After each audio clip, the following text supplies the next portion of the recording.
Hi అండి. Egg with వెల్లుల్లి కారం ఎలా చేసుకోవాలో చూద్దాం. ముందుగా 3 కోడిగుడ్లను బాయిల్ చేసుకొని పక్కన పెట్టుకోవాలి. 2 వెల్లుల్లిని తీసుకొని రోట్లో వేసుకొని మెత్తటి పేస్ట్లా చేసుకొని దాంట్లో 2 టీ స్పూన్స్ కారం, 1 టీ స్పూన్ పసుపు, 1 టీ స్పూన్ సాల్ట్ వేసుకొని మెత్తగా పేస్ట్లా చేసుకోవాలి. ఆ మిశ్రమాన్ని ఒక బౌల్లో తీసుకొని పక్కన పెట్టుకోవాలి.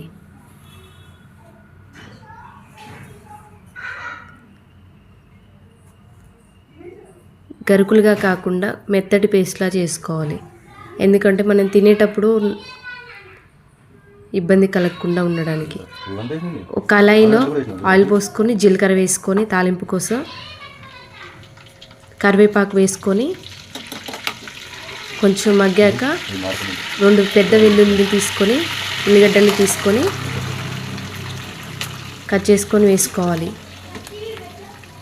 అవి కొద్దిగా బాయిల్ అయ్యే వరకు ఉంచుకోవాలి. ఆయిల్లో ఫ్రై అయ్యేంత వరకు ఉంచుకొని కొంచెం అల్లం పేస్ట్ వేసుకొని పచ్చివాసన పోయేంత వరకు ఉంచుకోవాలి. మనం బాయిల్ చేసుకున్న ఎగ్స్ని తీసుకొని ఘాట్లు పెట్టుకోవాలి.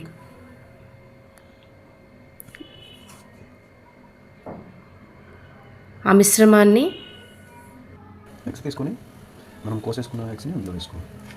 ముందుగా పేస్ట్ చేసుకున్న మిశ్రమాన్ని తీసుకొని ఆయిల్లో వేసి ఎగ్స్ను కూడా ఆయిల్లో వేసి కలుపుకోవాలి.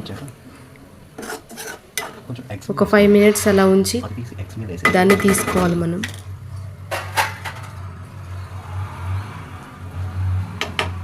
ఆ వెల్లుల్లి ఫ్లేవర్ అంతా ఆ స్మెల్ అనేది పోయేంత వరకు ఉంచుకోవాలి.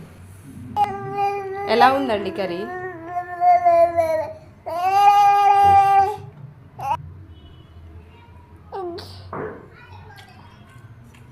వేడి అన్నంలోకి చాలా అంటే చాలా టేస్ట్గా ఉంది.